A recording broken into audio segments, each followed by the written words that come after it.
Waktu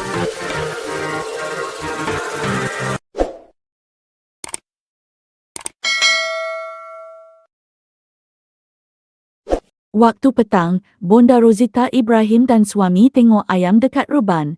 Banyak ayam bonda, dah ada beratus ekor.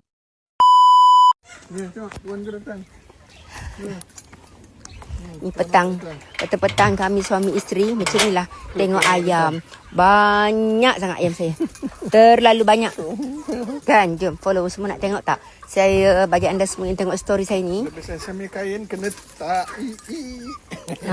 kena tak Tak ya. Tengok banyaknya ayam. Jinak ayamnya. Banyak. Beratus-ratus ekor. Tengok Yang dulu anak-anaknya kini dah besar. Tengok ayam kampung saya. Banyak kan, ramai kan raya. Raya kau ayam. Ni ayam Rosita Ibrahim ni. Tengok. Ramai tak ada bau langsung. You all semua berminat tak nak ikut kursus ayam. Dia bertelur juga, tapi itulah telurnya ni. Kita nak buat bakar. Banyak ayam saya. Yang tidur sampai kat mana tu? Sebab saya tengok.